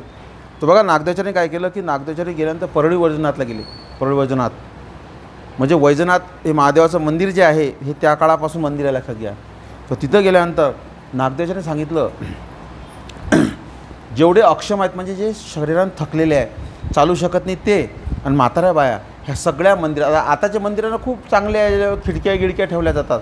जुने मंदिरं म्हणजे पूर्ण असं डायरेक्ट ते बोगीसारखी बोगीच लंबी, त्याला खिडकी नाही, काही नाही, काहीच नाही. आणि आतमध्ये जर तुम्ही गेले ना तर तुम्हाला 5 मिनिट काही दिसणार बी नाही. मग असं हळूहळू मग थोडं 5 मिनिटानंतर थोडं दिसायला लागेल. आणि आतल्या माणसाला एकदम स्पष्ट दिसते बाहेरचं, पण बाहेरच्याला आतमध्ये काही दिसत नाही. असे म्हणजे तर ती नागदेव सांगितलं की या सगळ्यांचं रक्षण करतं. सगळ्या बाया, म्हातारे आणि काही अन्य बी सांगतात, ते सगळेचे सगळे म्हणतात त्या मंदिरात आतमध्ये घुसले. आणि त्या ठिकाणी ते साधामध्ये काठी टेकून बरोबर दरवाज्यामध्ये बसली. मग आता बघा, ते जे धाड आली की ते अलाउद्दीन खिलजीची, ते जे म्हणजे धर्मप्रचाराला आले तर त्याच्या फेऱ्या असतात. म्हणजे पहिले समजा 50 लोक जातात, मग दुसरे 100 जातात, मग अजून 200 जातात, असे ते जातात आणि असे फिरून येतात. आणि जेवढे प्रचार झाला तेवढा प्रचार करून निघतात ते. तर त्याचे टप्पे असतात, मग टप्पे त्यांचे. तर पहिले जी असते ती चाणक्य टीम असते, लक्षात घ्या. म्हणजे पहिली टीम जी असते ते बरोबर पाहते की बा लोक कुठं भेटतील आपल्याला. इमोशनल लोक कुठं असतात, मंदिराकडे असतात, इकडे असतात, तिकडे असतात. धर्म वेळे असतात काही लोक, त्यांना धर्मपर्यंत झालं पाहिजे, कुठं भेटतील शोधार्थ निघतात ते असे. तर बघा, तो पहिला जो आहे तो आल्यानंतर त्यानं साधेला विचारलं की हे ह्या कोण आहे मंदिरात. तर साधा आपल्या नेहमीच्या भाषेमध्ये बोलली, येतं कोण नाही, येतं मी श्री चक्रधर रायाची एल्लोदासी. स्वामींचं नाव घेतलं आणि एल्लोदासी स्वतःला डिक्लेअर केलं. मग आता ते झालं की चक्रधर स्वामींचं नाव घेतल्यानंतर नामे सगळं दाट आहे होतात. पापजळे भवाब्दी वितळे, शत्रू कदाना तळे, आले विघ्न पळे महाभय पळे. हां, तर विघ्न टळे महाभय पळे एवढं सगळं असल्यावर काय अर्थ नाही. असं म्हटल्यावर तो काय म्हणतो, अरे या मंदिरामध्ये कोणीच नसलं पाहिजे आणि हे म्हातारी बी काहीतरी डोकं आऊट दिसते, हे काहीतरी इथं डोकं खराब होईल दिसते. कोणता चक्रधर रायाची एल्लोदासी म्हणते काय माहिती, हे मॅट बुद्धी आहे, यायच्या नांदी लागायला पुरत नाही, आपला प्रचार कमी होईल म्हणून ते निघून गेले. आता काय होते माहिती आहे काय, की जेव्हा दुसरी टीम येते ना तर दुसरी टीम रिलॅक्स राहते. त्याला माहिती आहे पहिले पाहून जायला तुम्ही. पहिल्यांदा जर पेपर तपासला तर दुसरा रिलॅक्स राहते, कारण त्याला माहिती आहे तपासलेला आहे चांगला. त्यांनी पाहिलं हे पहिल्यानं पाहिलंच असेल ना, हे तर समोरचं इतक्या समोर मात्र दुसरं पाहिलंच नाही. चला ते चालले गेले म्हणे. तो कोणीच अंदर आलं नाही म्हणे. सगळ्या म्हाताऱ्या, अक्षमे, अन्य लोक बी वाचले म्हणे त्याच्यात. इथपर्यंत की तो परळी वैजनाथ बी वाचला. तोही गेला असता हा टाईम. त्याने फोडले असते हो त्यांनी. म्हणजे सगळे आता बोलू नये काही गोष्टी, ते वाद वाढतात. तर सगळे त्याचे ते हेच आहेत ना. हां, म्हणजे आपल्याच म्हणते जाळीदेवापाशी सैलानी काय ते महादेवच म्हणते. किती ठिकाणी हे प्रकार झालेले दिसतात जनरली. त्यांनी म्हणजे त्याच्यावर हे केलेले आहेत. आपलं अचलपूरचं, आपलं रिद्धपूरचं एवढं मोठं पहा ना येतं. कारण गोविंदप्रभूच्या अगोदर कोणीच नव्हतं तिथं, मग ते अतिक्रमणच आहे की ते. तर अशा पद्धतीमध्ये त्यांनी ह्या गोष्टी केलेल्या आहेत. तर त्या ठिकाणी त्यांनी खरोखर अशा पद्धती तो परळी वैजनाथ कदाचित त्यालाही केलं असेल. कारण त्यांनी धार्मिकचे म्हणजे हिंदूंचे जे धार्मिक क्षेत्र आहे त्या ठिकाणी त्यांनी उभे केले, ते धर्मप्रचारा दृष्टीकोन उभ्या केलेले आहेत. त्याच्यात आपल्या वृद्धपुरीचे तर आख्यायिका सांगतात की म्हणे त्याच्याकडे ते बघा एक लक्षात घ्या, औरंगजेब कुठं बी म्हणत नव्हता, कुठं बी मस्जिद कर असं म्हणत नव्हता तो. तर त्याच्याकडे म्हणतात अशी छडी होती म्हणतात बा, आख्यायिका सांगतात ह्या अशा. अशी एक लोखंडाची छडी होती म्हणतात त्याच्याजवळ, त्याची ती साधना केलेली. आणि तो म्हणे हिंदूच्या पवित्र दैवस्थानाला त्याची छडी लावत होता म्हणे अशी. तर तिथं म्हणे काहीतरी असं त्याला चमत्कार जाणवला, तिथंच तो सांगत होता असा. मग तर असे किती मंदिरं, सगळे मंदिर झाले असते, सगळीकडे झाले काय नाही. तर तो म्हणे तिथं आला म्हणते रिद्धपूरला, आणि तिथं त्यांना त्या स्वामींच्या राजमठाला असं केलं म्हणे. त्याला ते जाणवलं काहीतरी त्या ठिकाणी, स्पार्किंग टाईप काहीतरी. तर त्यानं त्याच्या सेवकांना सांगितलं ह्या अल्लाह आहे म्हणे, ह्या अल्लाह आहे. फुकट नाही बनली ती मस्जिद, म्हणजे इथं काहीतरी आहे, हाय इथं देव. तो त्याच्या भाषेत अल्लाह, आपण देव म्हणा, मग इथं करा म्हणून मग ते त्यावेळेस उभी केलेली आहे. असा कायचा प्रकार. ठीक आहे. तर या ठिकाणी आपण साधामुळे हे सगळे लग्न वाचले, तर अशा पद्धती स्वामींच्या वराचा फायदा दिला झाला. आणि त्या ठिकाणी बरेच साधक वाचले. आणि आज परळी वैजनाथाचा सुद्धा कुठल्या प्रकारचा भंग झाला नाही. तर काही हरकत नाही, त्या ठिकाणी त्यांनी मस्जिद उभी करून दिली असती त्यावेळेस, परंतु रक्षण झालं स्वामींच्या वरामुळे असं म्हणायला काही हरकत नाही. ठीक आहे, आपली वेळ पूर्ण इथं थांबू. सर्वज्ञ श्री चक्रधर स्वामी की जय. दंडवत हो.